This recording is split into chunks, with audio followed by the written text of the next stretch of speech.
Hey guys, I just want to let you know, if you haven't heard about Anchor, it's the easiest way to make a podcast. Let me explain, okay? So it's free. There's creation tools that allow you to record and edit your podcast right from your phone or a computer. Anchor will also distribute your podcast for you so it can be heard on Spotify, Apple Podcasts, and many more. You can make money from your podcast with no minimum listenership. That's right. And it's everything you need to make a podcast in one place. Nothing beats that.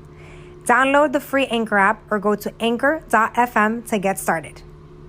What is up, friends? Happy to have you back. This is your host, Annabelle. Again, if you guys have not listened to my podcast before, I highly recommend that you guys start from the very beginning so you can really get out of it what you're really looking for. So today's episode is going to be about something that I talked about on my live, and I wanted to share on here with you because it's something that I heard and it really got me thinking. And I hope that it really stirred something up in your mindset and in your soul to really start to cultivate and start to get you thinking. Like, sometimes we think that things have to be done one way, or we think that just because we are a certain way that makes us not as successful, or we think that only the things that we see on social media is what needs to be, and that is not necessarily the case. So my question for you is, what do you consider a lifestyle upgrade? For some people, that is being on a yacht on a Tuesday afternoon. For some people, that's upgrading their house. For some people, that's getting 2 cars, 3 cars, 4 cars. For some people, that's upgrading and enhancing their bodies, which is a completely different subject. But I come across a lot of clients, right, that have to and go through this. A lifestyle upgrade for some people is that, they pay off certain things. So I want to talk about some of the things that honestly I didn't even realize could be lifestyle upgrades until I was triggered and I heard something being said. And it was talking about owning your mornings. And this really got me thinking, got my wheels spinning, that I literally was only planning to be on the live for about 10 minutes. And I ended up being on the live for about 30 minutes. So if you guys want to go check out that live, you guys can go find it on my Instagram, or you guys can go find it on my my private Facebook group friend page, and you can get added, right? So it talked about owning your morning. And what are you doing with your morning? Are you waking up and are you just constantly being in reactionary mode, meaning you're waking up, you're shutting off your alarm, or you're snoozing your alarm, you're telling yourself, you're groaning out of bed, you're passing by your own thoughts and not taking the time to just woosah, grab a hold of your thoughts, take a moment to say your gratitude, get into a quick prayer. Just sit there for a second. Don't grab your phone. Not immediately going on straight on social media. Are you immediately going straight onto the news? Are you immediately checking your bank account? Are you immediately checking all your emails and all your messages? Given the fact that I work from my phone, I have a lot of these messages that back up. So owning my morning for me means that the night before I put my phone on do not disturb, and only certain people are allowed to get through that do not disturb. Why? Because if not, I would be having 10,000s of alarms going off, and subconsciously I would feel like I have to respond to it all. Owning my morning to me is such a lifestyle upgrade, because it allows me to make sure that I go within so I don't go without, so I can pour into myself. Now, you're probably like, Annabelle, well, I have kids and I have a spouse and I have a full-time job. Right. I do too. I get it. We are a family of 6. We are raising 4 amazing kids. And I understand the busy mornings. I understand going to school. I understand a lot, especially if you sleep through your alarm. So not every day is going to be the same. Not every day is going to seem, like you're owning your morning. But really, it's about owning your thoughts so then you can start acting out those thoughts. So when I wake up, I make sure that the night before already, I write out, what my intentions are going to be for the next day, what my will-do list will look like tomorrow. So I'm already in my mind knowing that I don't have to go and run through this list in the morning of what am I going to do today? What am I going to do today? What am I going to do today? It's already written out. All I have to do is go back, Assess the list, rearrange it if it needs rearranged based on time, energy, and effort, and continue to go from there. But I'll give you an example. If I, quote unquote, wake up late for me, if I snooze my alarm, if I didn't make it to the gym as early as I wanted to, the moment I wake up, that's the moment that I start owning my morning. Sometimes it doesn't work out that way because I have to rearrange things because I do have school-age kids that still need my attention. So I do my very best to not overwhelm my thoughts, because the reason most people feel overwhelmed is because you have no sense of clarity of where you're going or what you're doing, of what time you're owning, and you're letting your boss, you're letting your kids, you're letting all these needy people take your time. So that's why you feel so overwhelmed. There's no clear picture of what you're wanting to create with your minutes, with your day, with your week, with your month. And essentially that just ends up trickling into your whole life. So the night before, I make sure I write the most priority things that I need to do the next day. So I know that the next day I have to win my morning. Every single day, I wake up, I say my prayer, I make sure I do some reading. Within that, I would love to constantly be writing, but sometimes I just don't write. I make sure I do write my gratitudes out.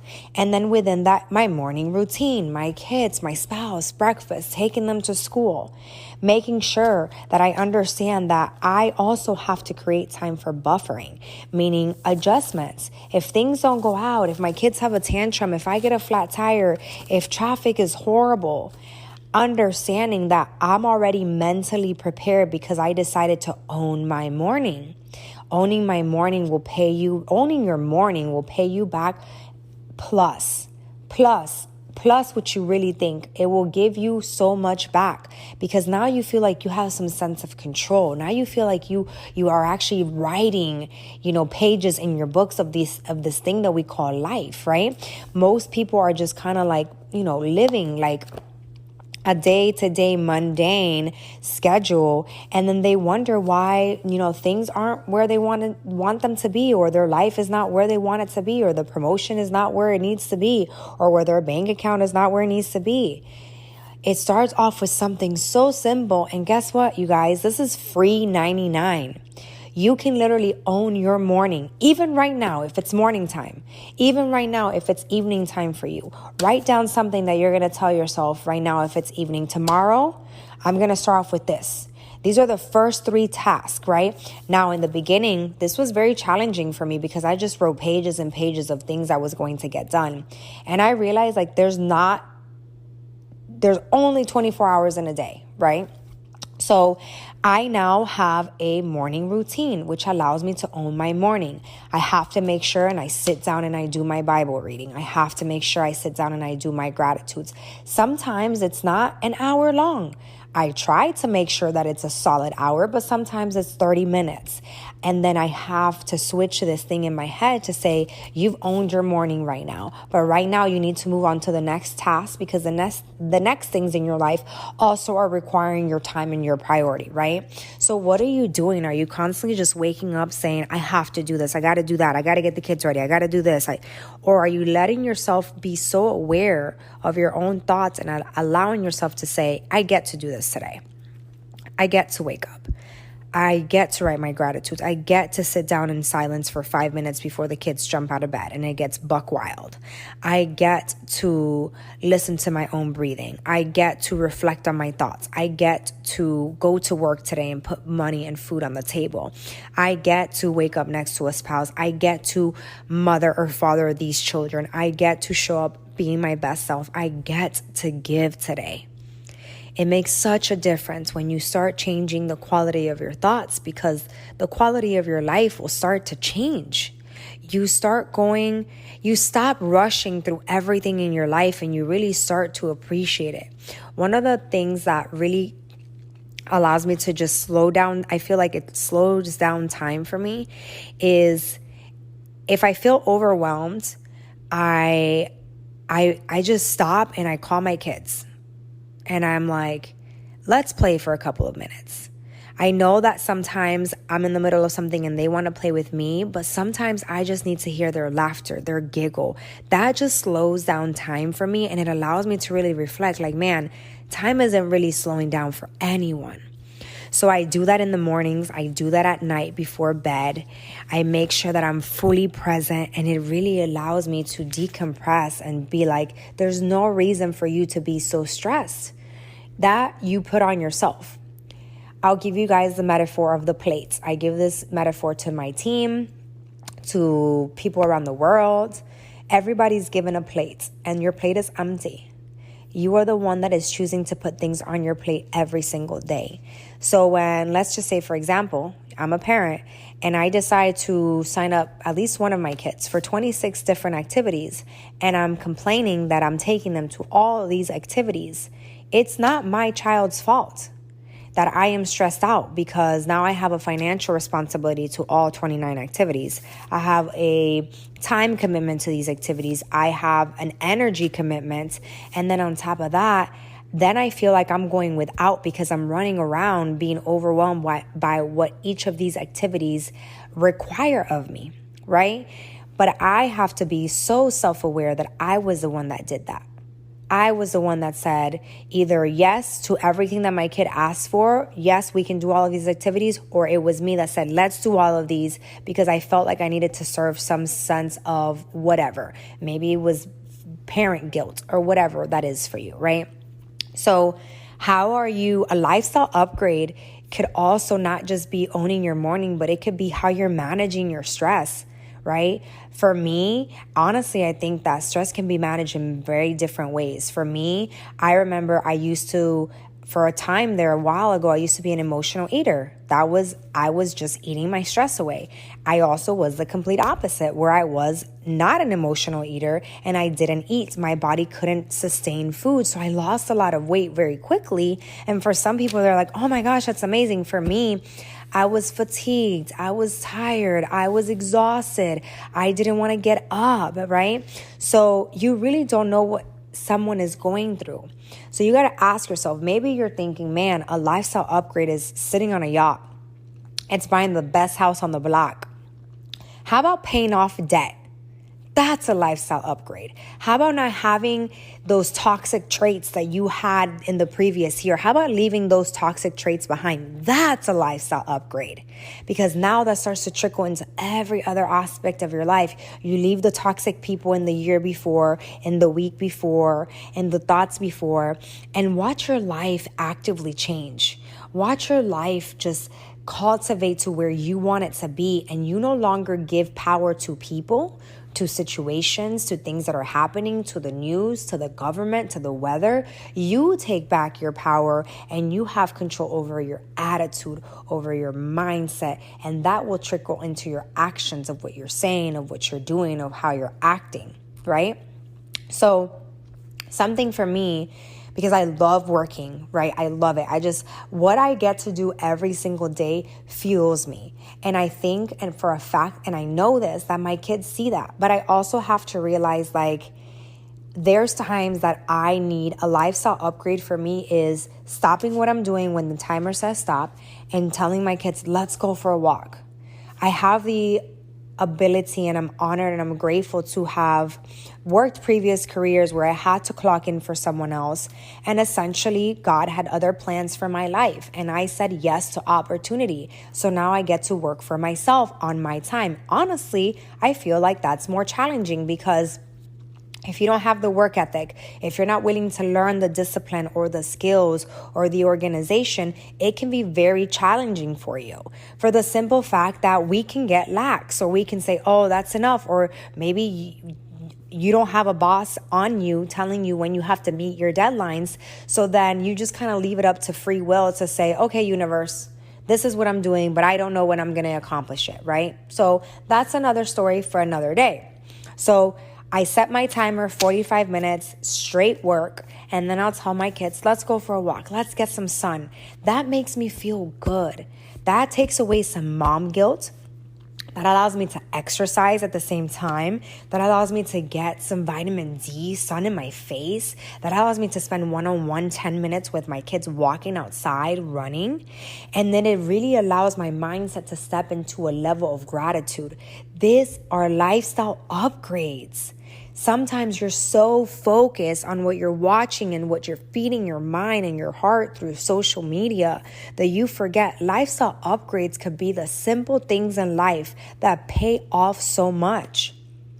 For me, working on my health and my nutrition was a lifestyle upgrade.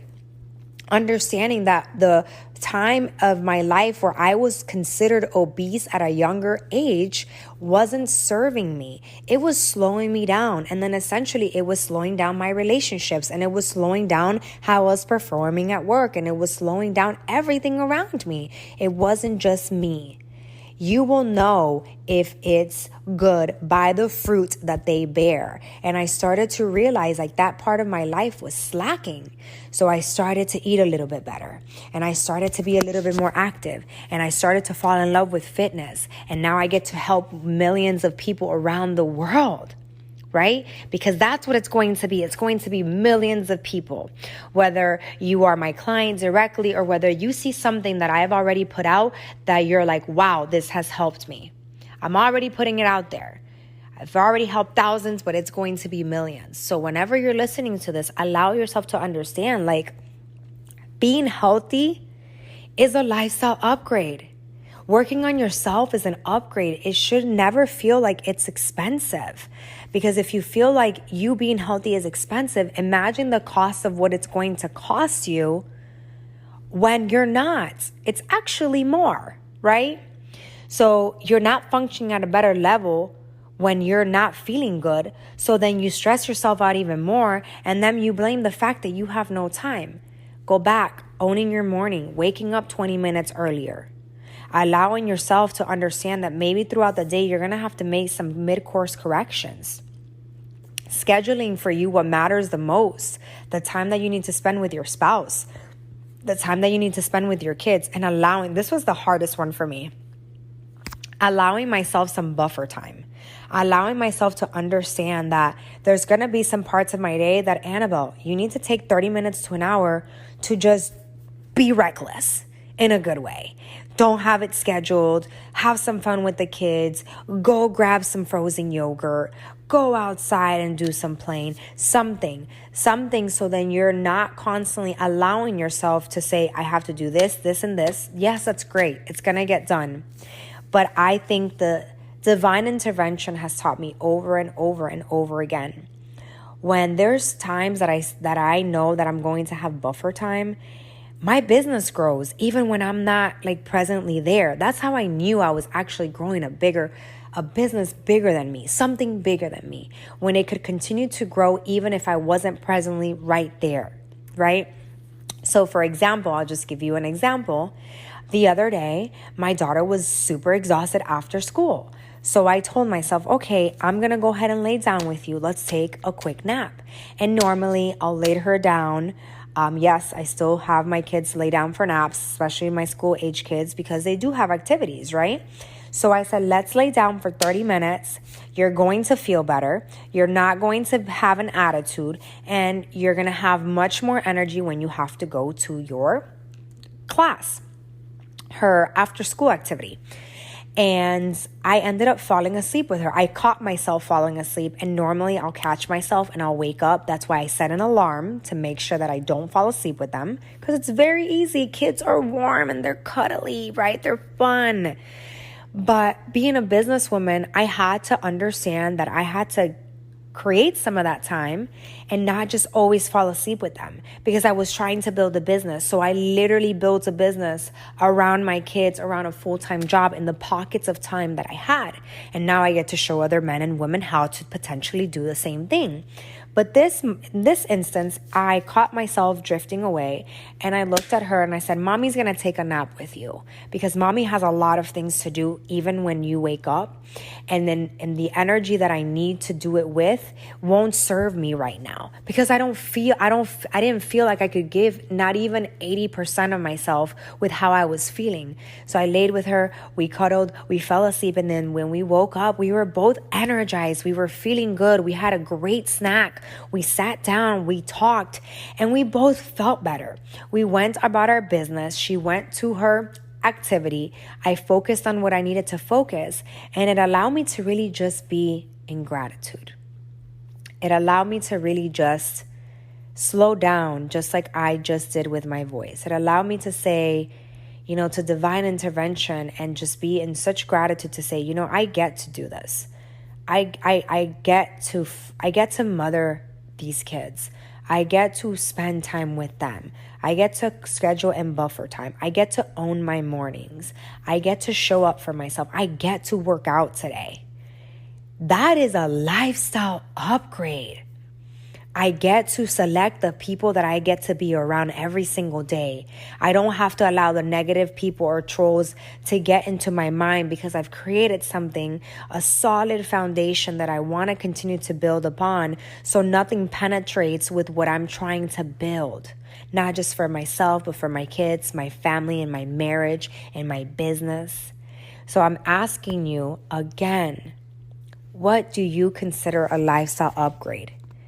Look past everything materialistic. Trust me, I have many, many things that I'm going to be doing in this lifetime that I plan, so help me God, that are going to be materialistic upgrades. My home, my beautiful home right now is a lifestyle upgrade. The car that we own is a lifestyle upgrade. Certain things and activities that I get to do with my kids and my family is a lifestyle upgrade. I love it. I'm not going to sit here and tell you that just because it's materialistic, that it's bad or that you're not humbled. I don't believe that. I believe that you can be humbled and you can be blessed and that you will be giving much, much fruit because if it's what it's meant to be, you will be known by the fruit that you bear, right? But really think about the things right now that are robbing your peace and learn to protect your mindset and learn to protect your mornings and learn to own them. The last thing I want to touch on, because I was asked this on my live, is, well, what about if I have, kids of, a young age? I get it. I had kids under 3, like 2 under 3, right? Or 2 under 2. I can't even remember anymore. And I had to understand that I had to set boundaries. Boundaries are needed. Boundaries are good. Setting boundaries for yourself so when your kids grow up, they understand that they have to ask and tell people, I have boundaries. And then they also give the same in respect. So my kids know if I am on a business call, I let them know, I prep them before, and I make them aware, hey, I'm about to own this call. Mommy has to do this to help people. I need you to respect me and not knock on the door and not come up to me. Does it always happen that way? Absolutely not. Absolutely not. But that's a lifestyle upgrade for me. For me to sit in my own office that I didn't have. If you guys would have seen the office that I first started when I started my business, you would laugh, right? It's all over my social media. You guys are welcome to go look at it and read my story if you want. But understand we all start somewhere. So don't just think that because you see people buying new cars, buying a new body, buying a new boyfriend, whatever, right? That those are the only lifestyle upgrades. Sometimes the lifestyle upgrades is just you sitting at home on a Friday night with your family, not having to worry about anything else on the outside because your home is so solid and so good that nothing else can penetrate through that. That's a lifestyle upgrade. That your marriage has lasted 25 years when every marriage around you that you known didn't. That's a lifestyle upgrade. That you are not constantly worried about, finances or having to pay off debt. That you're good in that department, but you're also happy inside because what you did to earn that money to pay things off or to be in the financial situation you are was always the right thing. You didn't do anything bad to do that or to achieve it. That's a lifestyle upgrade. So again, you guys, I hope that this served you. I hope that it encouraged you to be your best. Give from love, not for love. Give with excellence. And when you listen to this, you allow yourself to understand that, man, there's a lot of things in my life that could be lifestyle upgrades. Make a note for yourself. What have you already accomplished? Where can you get better? And then just start working and cultivating that. I will see you guys on the next one. Bye.